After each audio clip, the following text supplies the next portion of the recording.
He came to fix a radiator, just another job in a quiet coastal town. But when she looked at him too long, something shifted, something forbidden. What she whispers next will haunt him for years. I stepped onto the porch of 14B Sycamore Row, the rain hammering down like it was trying to drown the whole town of Portswell. My jacket was soaked through, the cold biting at my knuckles as I gripped Leo's toolbox, its weight pulling at my shoulder. The note in my pocket was smudged but legible, scrawled in my cousin's messy handwriting. Eleanor Halstead, radiator, urgent. Leo had called me at the last minute. His voice rushed over the phone. She's particular, Nolan, but nice. Just get it done. I was 23, scraping by on odd jobs, still living in my mom's duplex on Cedar Hollow, surrounded by half-packed boxes and dreams of something better. Fixing radiators wasn't my life's ambition, but it paid, and I was good with my hands. The porch light flickered, weak and yellow, barely cutting through the fog that clung to the Oregon coast like a bad habit. The house was narrow, 2 stories with peeling paint and a sagging gutter that dripped rhythmically. I knocked, the sound dull against the storm. No answer. I knocked again, harder, my boots leaving muddy prints on the worn boards. I checked my phone, 7:04 p.m. I was late, but only just. The rain hissed and I shifted, the toolbox banging against my thigh. I raised my fist for a third knock when the door creaked open. She stood there, framed in the warm glow of the hallway, her silhouette sharp against the light. Eleanor Halstead. Tall, maybe 5'9", with dark hair pulled into a loose bun, strands slipping free like they'd given up on being tamed. Her hazel eyes flicked over me, quick but careful, like she was deciding if I was worth letting in. She wore a cream sweater, sleeves pushed up to her elbows, and jeans that fit her in a way that made me look down at my boots, suddenly aware of the mud caked on them. She was older, late 30s, maybe 40, but there was a quiet beauty to her, not flashy, but deep, like a painting you notice more the longer you stare. "You're Leo's guy." Her voice was low, raspy, like she hadn't used it all day. "Nolan Kessler," I said, shifting the toolbox to shake her hand. My palm was damp and I wiped it on my jeans first. She didn't take it, just stepped aside, gesturing me in. "Eleanor," she said, her name short, like she didn't want to give it too much space. "Radiator's upstairs. It's been clanking like it's possessed." I kicked off my boots in the hallway, the wood floor cool under my socks. The air smelled of cedar and something warm, like baked apples or cinnamon. The walls held framed photos, rugged cliffs, crashing waves, no faces. A narrow table by the door had a stack of unopened mail, a single key on a leather fob, and a faint layer of dust, like it hadn't been touched in weeks. The staircase curved upward, its banister worn smooth, and I followed her, my steps heavier than hers. She moved with a kind of quiet grace, each step deliberate, like she knew exactly how much space she occupied. I tried not to notice the way her sweater shifted, revealing a sliver of collarbone, or how her jeans creased at the knees. My job was simple: fix the radiator, check the boiler, get out. But the house felt alive, its silence pressing against me, and her presence didn't help.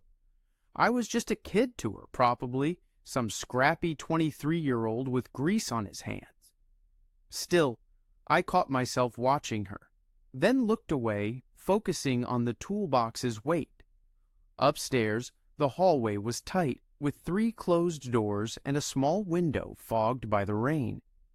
She led me to a spare bedroom, pushing the door open. A twin bed sat against one wall, a quilt folded at its foot, its colors muted, like it hadn't been touched in years. The radiator, an old cast-iron monster, squatted under the window, hissing and clanking like it was arguing with itself. The room smelled faintly of dust and metal, the air heavy with the storm outside. "It's been like this for days," she said, crossing her arms and leaning against the doorframe. "Wakes me up at night. Heat's uneven, too." I knelt by the radiator, setting the toolbox down with a thud. Probably air in the system. I'll bleed it, check the valves. "Won't take long." She didn't leave, just stood there, her eyes on me as I pulled out a wrench and a bleed key.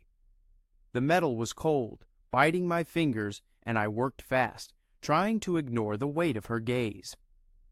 The radiator gurgled, a faint hiss escaping as I turned the key. Water dripped into a small container I'd placed underneath, the sound sharp in the quiet room. Rain tapped the window, relentless, and I felt her shift, her shadow falling over me. "You live alone?" I asked, then cursed myself. It was none of my business, and the question hung there, clumsy and too personal. She didn't answer right away, her fingers tugging at a loose thread on her sweater. "For now," she said finally, her voice flat but heavy, like it carried a story she wasn't ready to tell. "My son, Jamie. He's at college. Moved out last fall." I nodded, twisting the valve, the clanking fading to a low hum. "Must be quiet." "Too quiet," she said, so soft I almost missed it. She stepped closer, her shadow sharper now. "Leo said you're good at this. You're younger than I thought." I shrugged, keeping my eyes on the radiator. "I get by. Learned from my dad. He was always fixing something, cars, pipes, whatever broke." "Was?" Her voice softened, just enough to notice. "Yeah, past 2 years ago." I tightened the valve, the radiator settling into a steady hum. This should hold.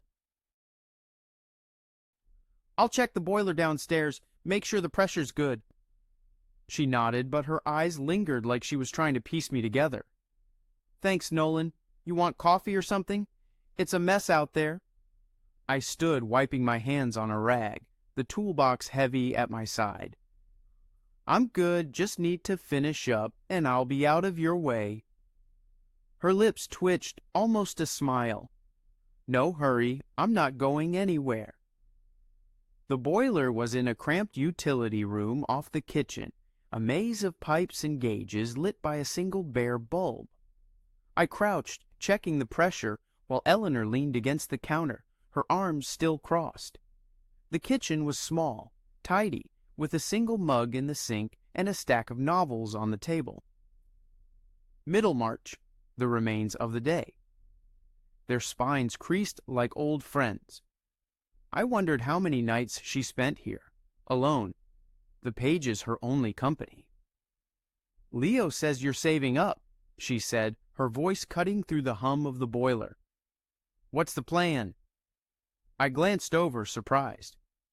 "Yeah, trying to get a deposit for a place, maybe start my own thing like Leo's. Tired of my mom's couch." She nodded, her eyes softening. "That's a good dream. Takes courage to start over." I didn't know what to say, so I focused on the boiler, adjusting a gauge. Her presence made the room feel smaller, her shadow steady in the corner of my eye. I caught myself noticing her hands, long fingers, no rings, nails short but neat, practical but elegant like her. When I finished, I stood, brushing dust off my jeans. "All set. Should run smooth now. Call Leo if it acts up again." She tilted her head, studying me. "You're thorough. I like that." "Just doing my job," I said, grabbing the toolbox.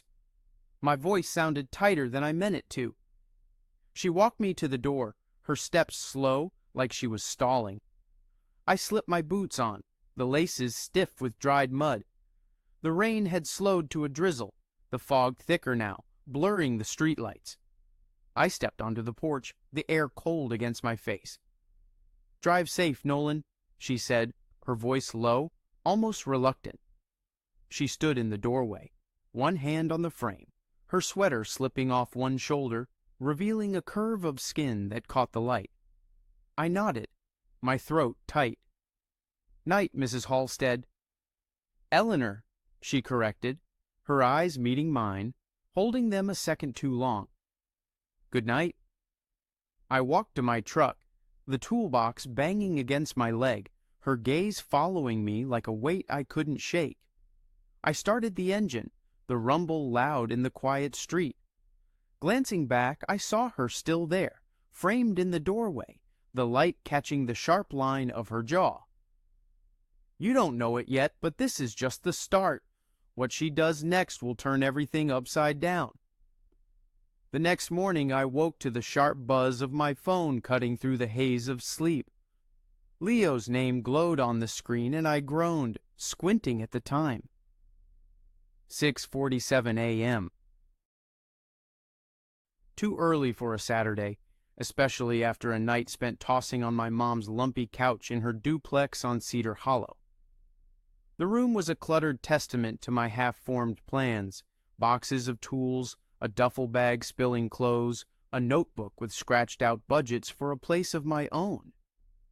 At 23, I was still figuring out how to claw my way into a life that felt like mine, piecing it together with odd jobs around Portswell's foggy streets. "Nolan, you up?" Leo's voice was clipped, the sound of a guy already 3 coffees deep. "Mrs. Halstead called. Radiator's fine, but now her kitchen faucet's leaking. You free?"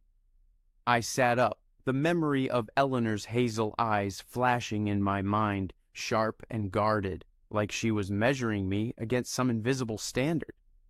Her voice, low, with that faint rasp, had lingered uninvited in my head all night. "Yeah," I said, rubbing my face. "I can go. What time?" "Before noon. I'm stuck at the marina, rewiring a boat. You got this?" "Got it," I said, my voice steadier than I felt. My stomach twisted, not from the early hour, but from the thought of walking back into that house on Sycamore Row. It was just a job, I told myself, just a faucet. But the weight of her gaze from last night said otherwise. By 9:30, I was pulling up to her place, the toolbox rattling in the truck bed. The rain had stopped, leaving the air crisp, the street slick with puddles that reflected the gray sky. The house looked less secretive in daylight, its peeling paint and sagging gutters softened by the morning light. A wilted fern sat on the porch, its leaves curling like it was giving up. I parked, grabbed my tools, and climbed the steps, noticing the faint creak of the boards under my boots. The air smelled of wet pine and salt, the ocean not far off. I knocked lighter this time, half expecting the same silence as last night. The door opened almost instantly, and there she was, Eleanor Halstead, her dark hair loose now, falling in soft waves past her shoulders. She wore a navy blouse tucked loosely into dark slacks, the kind of outfit that said she'd put thought into it but didn't want it to show. Her eyes, still that deep hazel, locked onto mine, and I felt that same pull, like a current I couldn't swim against. She was older, late 30s, maybe 40, but her beauty was quiet, lived in, like a house that's seen a few storms but still stands strong. "Nolan," she said, her lips curving just enough to notice. "Didn't think I'd see you again so soon." "Leo said the faucet's leaking." I shifted the toolbox, my palms sweaty, against the handle. "Should be quick." She stepped aside, letting me in. The hallway smelled the same, cedar and a hint of cinnamon, warmer now, like she'd been baking. I kicked off my boots, my socks catching on the polished wood floor. The photos on the walls, cliffs, waves, no people, seemed to watch me as I followed her to the kitchen. The space was small, tidy, with the glass in the sink, a faint lipstick mark on its rim. The faucet, chrome but tarnished, dripped steadily, each drop hitting the sink with a soft plink. I set the toolbox down and crouched, opening the cabinet under the sink. The pipes were old but clean, no major corrosion. Eleanor didn't leave, just leaned against the counter, her arms crossed loosely, her blouse shifting to show a sliver of wrist. I felt her eyes on me, not pushy but steady, like she was trying to solve a puzzle I didn't know I was part of. "Leo says you're good at this stuff," she said, her voice breaking the quiet. "You always been fixing things?" I glanced up, my hands on the shut-off valve. "Yeah, pretty much. Dad taught me. Pipes, wiring, engines, kept me busy as a kid." She nodded, her eyes softening like she'd found a piece of the puzzle. Sounds like he was a good man. He was. I turned back to the pipes, loosening the supply line with a wrench. The cartridge was shot, rusted at the edges. I held it up, the metal catching the light. "This is the issue. I can replace it, but I'll need a new one from the hardware store. You got a spare, or should I go grab one?" She stepped closer, peering at the cartridge, her arm brushing mine for a heartbeat. The touch was light, accidental, but it sent a jolt through me, and I caught the faint scent of her shampoo. Lavender, clean, grounding. She stepped back quickly, like she'd felt it too. "No spare," she said, her voice a touch tighter. "How long will it take?" 20 minutes. Store's on Mariner's Way." I stood, wiping my hands on a rag. "I'll come with you," she said, surprising me. "I need some things anyway." I blinked, my hand pausing on the toolbox. Sure, I'll drive." The ride to Portswell Hardware was quiet at first, the truck's engine humming as we rolled through town. Eleanor sat in the passenger seat, her hands folded in her lap, staring out at the wet streets. The fog was thinning, and Portswell was waking up. Shopkeepers sweeping sidewalks, a jogger dodging puddles. I kept my eyes on the road, but her presence filled the cab, her silence louder than the radio I hadn't turned on. "You're quiet," she said suddenly, glancing at me. "Not much for small talk?" I shrugged, my hands tightening on the wheel. "Not great with words, better with tools." She laughed, a soft sound that caught me off guard, warm and unguarded. "That's honest. Most guys your age can't shut up about themselves." "I'm not most guys," I said, then winced, hearing the edge in my voice. But she just smiled, a real one, and looked out the window again, her fingers tracing the seam of her slacks. The hardware store smelled of sawdust and metal, its aisles narrow and stuffed with everything from nails to paint cans. We split up. She headed for light bulbs and cleaning supplies, while I grabbed a new cartridge and plumber's tape. I found her in the paint aisle, holding a can of pale blue, her brow furrowed like she was making a life-or-death decision. "Redoing the place?" I asked, nodding at the can. She looked up, startled, then set it down. "Maybe. This house, it's been gray too long." Her voice was quiet, like she was talking about more than paint. I didn't push, just nodded and headed to the register. She followed, her basket clinking with odds and ends, light bulbs, a sponge, a roll of twine. Back in the truck, she was quieter, her fingers tracing the edge of her basket, her eyes distant. I wanted to ask what she was thinking, but the words stuck in my throat. Back at her place, I fixed the faucet in 15 minutes, swapping the cartridge and tightening the handle. "No leaks." I stood wiping my hands and found her watching me, her expression soft but unreadable. "You're good at this," she said, her voice low. "Not just the work, the way you notice things." I shrugged, packing my tools, my pulse quicker than it should have been. Just how I was raised. Do it right or don't bother. She nodded, her eyes holding mine a moment too long. Anything else need fixing? I asked, my voice rougher than I meant. She hesitated, her lips parting, then closing. Not today, she said finally, but there was something in her tone, a crack, like she was holding back. You want lunch? I made too much soup yesterday.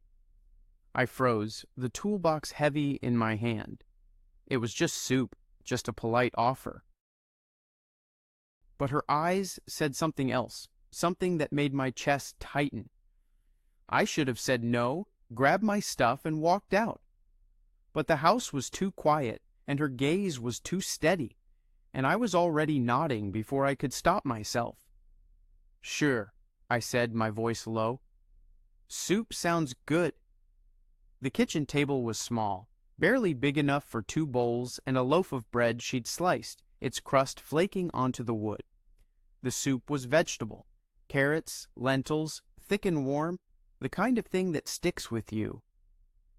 We ate in silence at first, the clink of spoons loud in the small room.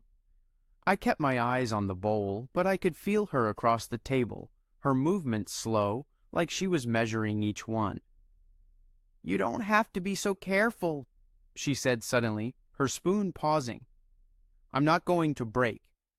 I looked up, caught off guard. Careful? You're polite like you're walking on eggshells. She set her spoon down, her eyes locking onto mine. You don't have to be. Not here. My throat tightened. I didn't know what she meant, not exactly, but the air shifted, heavier now, like it was waiting for something. Just trying to be respectful, I said, my voice low. She nodded, but her gaze didn't waver. Respect's good, but sometimes it's okay to just be. I didn't know how to answer that. I took another spoonful of soup, the heat sharp on my tongue. She stood carrying her bowl to the sink, her movements graceful but tense, like she was holding something in. I watched her, the way her hair caught the light, the way her fingers gripped the counter's edge. I should have left, but my chair felt glued to the floor. What happens next will break every rule they've set, and neither of them will see it coming. The soup sat heavy in my stomach, the bowl empty, but still warm under my hands. I gripped the glass of water I hadn't touched, its surface catching the dim light from the kitchen window. Outside, the fog had settled back over Portswell, smudging the outlines of Sycamore Row's tidy houses. Inside, the silence was louder, pressing against the walls of Eleanor's small kitchen. She stood at the sink, rinsing her bowl, her back to me, the faint rush of water from the faucet I'd just fixed filling the space. Her shoulders were tense, the navy blouse shifting slightly as she moved, and I caught myself staring at the curve of her neck, the way her hair fell in loose waves, brushing her collarbone. I was 23, too young to be sitting here, too young to feel this pull toward a woman who was probably closer to my mom's age than mine. But the air in the room was thick, like it was holding its breath, and I couldn't make myself stand. I glanced at the table, at the stack of novels stacked haphazardly. The Waves, Middlemarch, a dog-eared copy of A Room with a View. A bookmark stuck out of one, a thin ribbon frayed at the edges like she'd been carrying it for years. You read a lot, I said, my voice rough just to break the quiet. She turned off the faucet, the sudden silence sharp. She dried her hands on a dish towel, her movements slow, deliberate, and turned to face me, leaning against the counter. It keeps me company, she said, her voice low, that faint rasp catching me off guard again. Her hazel eyes held mine, steady, but searching, like she was trying to see something I wasn't ready to show. Nights get long here, Nolan, too long. I nodded, my fingers tracing the rim of the glass, the condensation cool against my skin. Yeah, I know that feeling. My mom's place is the same. Too quiet, too much space to think. Her lips twitched, not quite a smile, but close. You're too young to know what quiet really is. Her words were soft, but there was weight behind them, like she was carrying years I hadn't lived yet. She was older, 40, maybe a year or two less, but it wasn't just age, it was the way she stood, the way her eyes held stories she hadn't told, the way her hands moved like they'd learned to be careful. Maybe, I said, meeting her gaze, my pulse kicking up. But I've had my share of empty rooms. She held my eyes for a moment, then looked away, folding the towel with a precision that felt like a shield.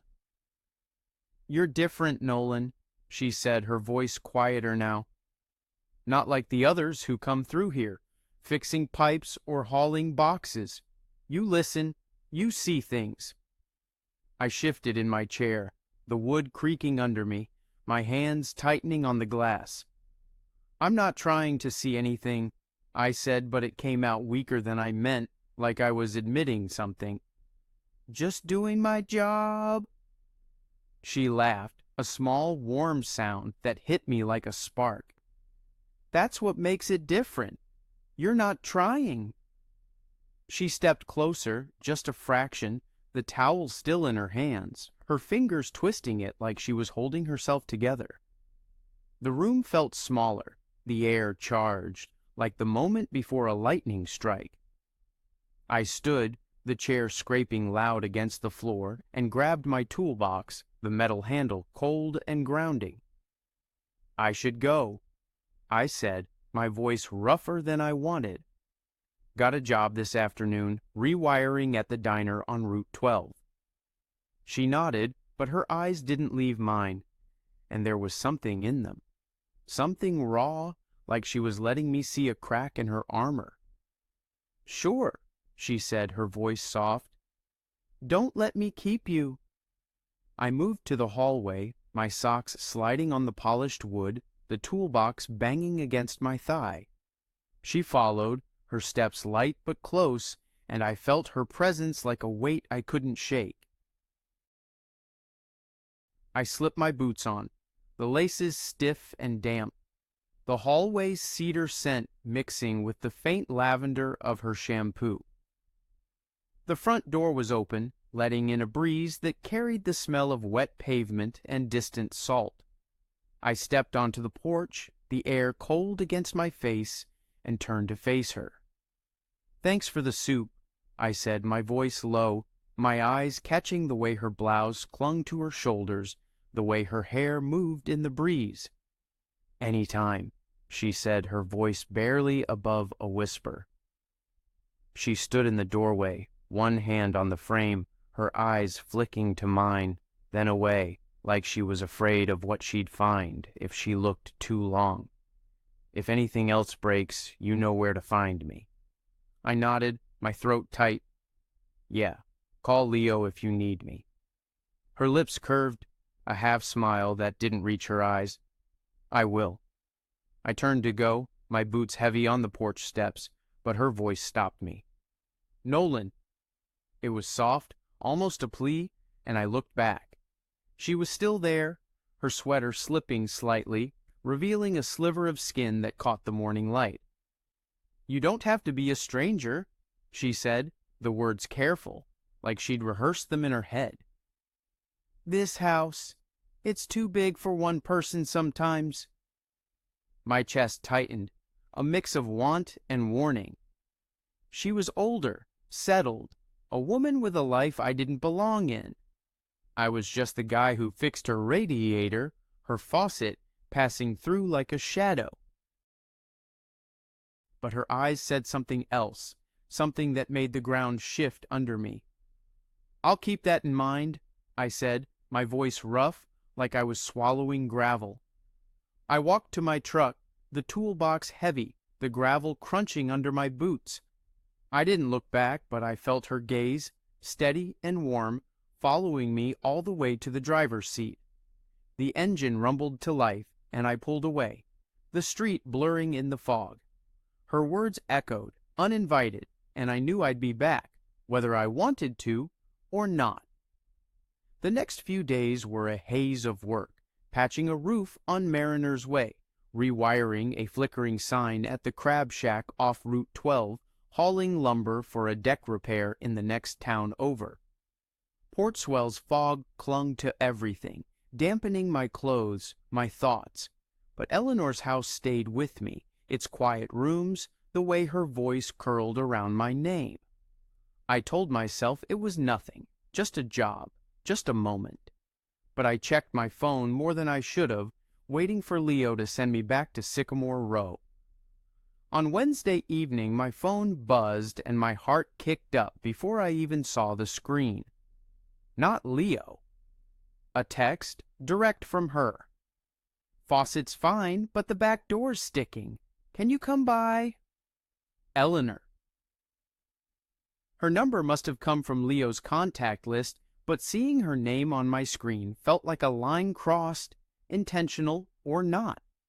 I showed up at her place just before dusk, the sun sinking low, painting the sky in streaks of orange and gray.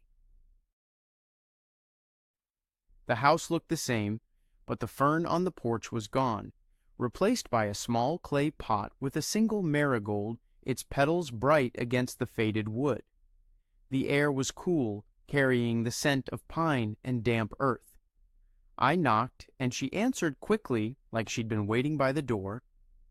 She wore a gray sweater, soft and loose, her hair down again, framing her face in a way that made her look softer, more open. But her eyes were sharp, alive, and tired, like she hadn't slept well. "Nolan," she said, stepping aside, her voice warm but careful. "Thanks for coming." "No problem." I set the toolbox down in the hallway, kicking off my boots out of habit. The cedar scent hit me again, mixed with something new. Maybe coffee, maybe her. "Back door, you said?" She nodded, leading me through the kitchen to a small mudroom at the rear of the house.